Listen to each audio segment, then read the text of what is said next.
Welcome to episode 4 of Rewire Your Brain, Rewrite Your Future.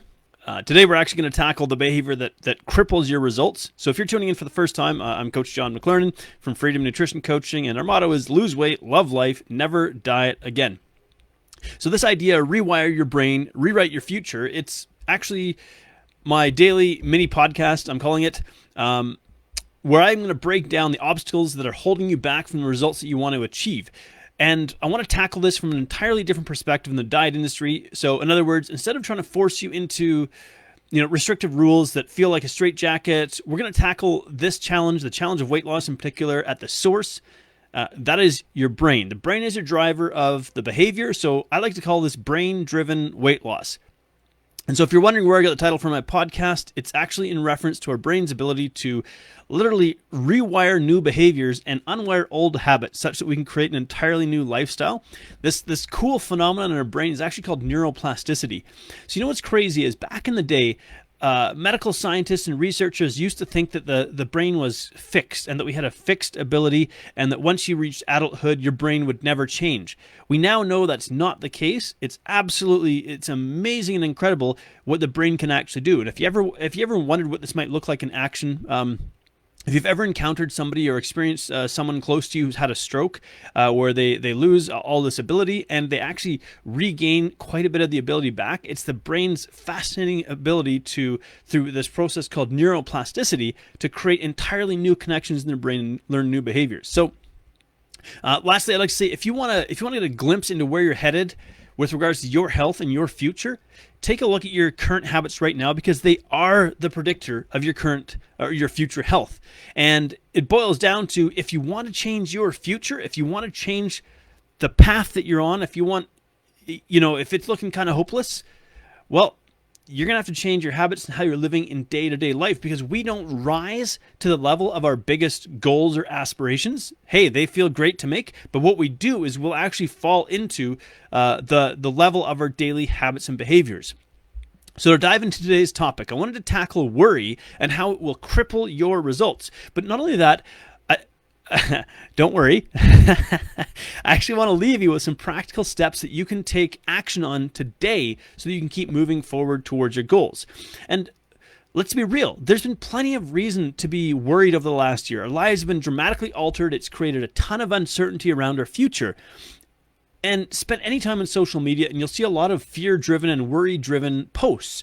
And this state of mind actually triggers what's known as the freeze response from our nervous system, in particular the parasympathetic nervous system. This response in our brain is actually it's a primal response to what is perceived as a threat. And what it does is it causes us to go into a holding pattern of our most deeply entrenched habits.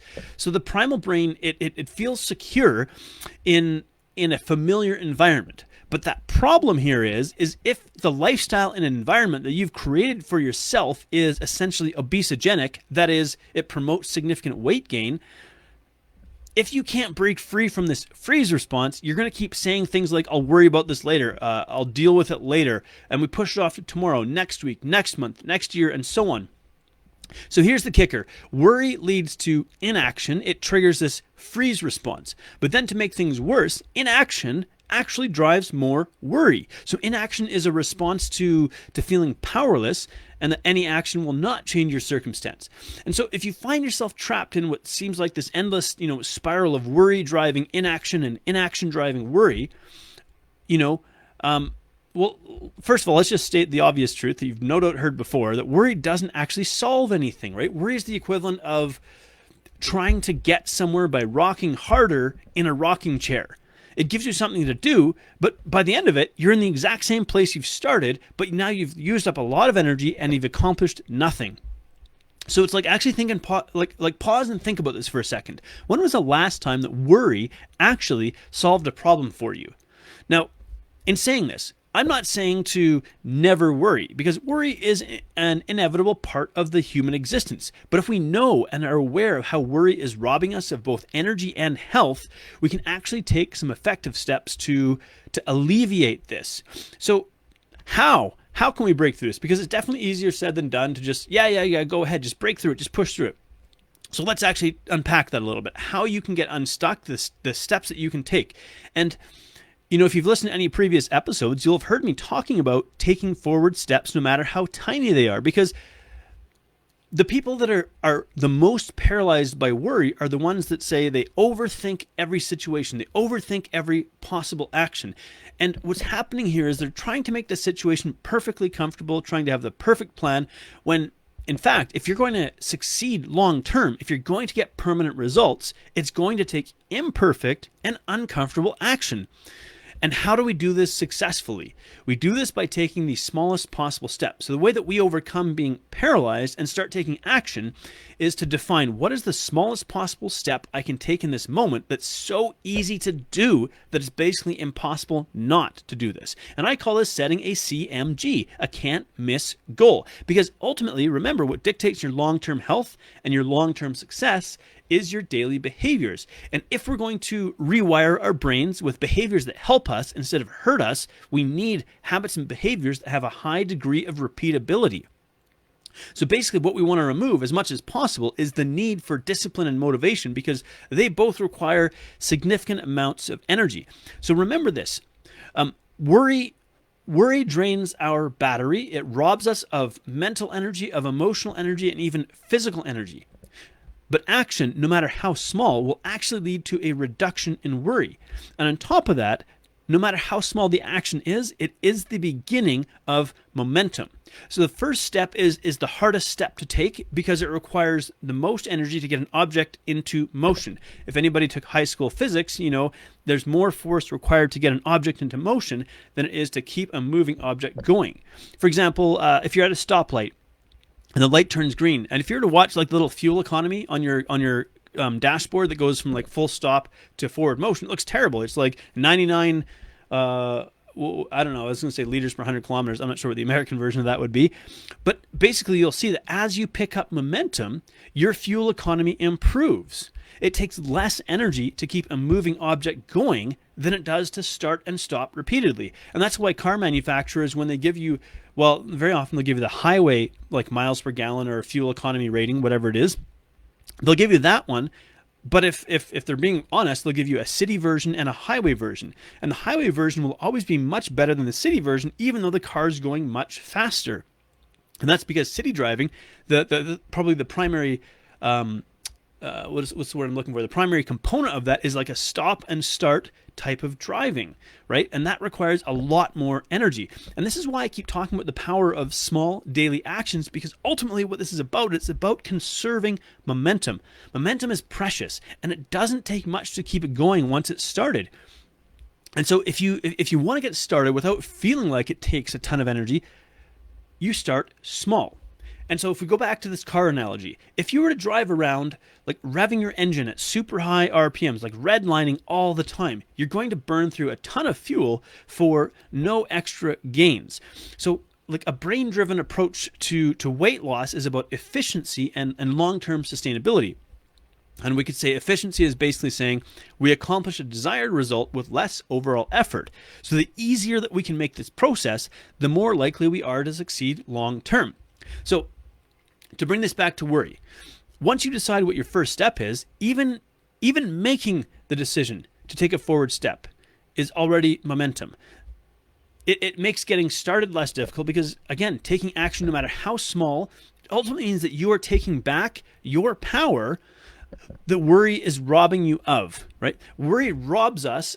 It makes us feel helpless. But when you take even a small action, you're saying, I have the power to change my circumstances, right? And so you're now taking your health, basically your future, your destiny back into your own hands.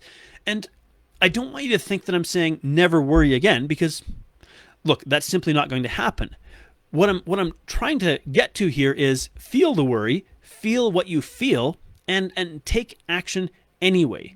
Because that's the single best antidote to being frozen with worry is to take a single step and get the momentum started.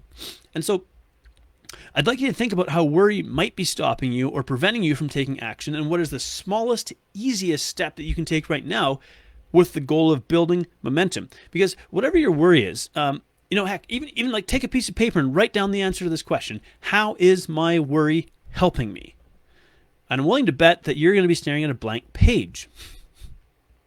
See, if you're going to spend your precious energy on something, because worry burns energy, it's like, don't spend it on worry. Spend it on taking small action steps that give you your power back. They help you build momentum, right? Because the only way that we ever solve a problem we're facing is to take action.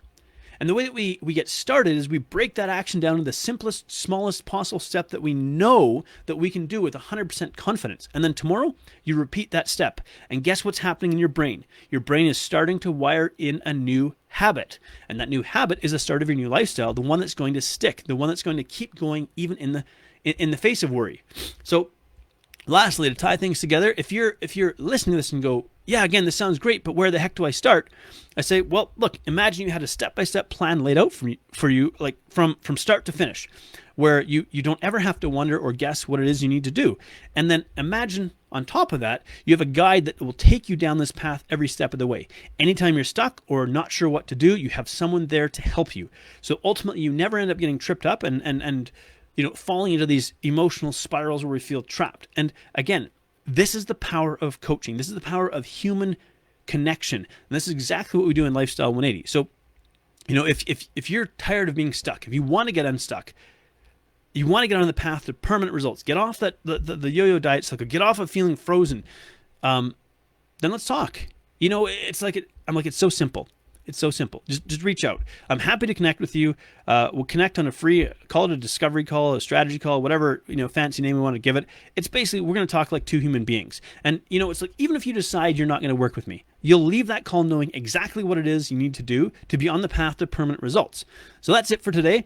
If this is helpful, of course, please let me know in the comments. I love hearing from you, and stay tuned for the next episode.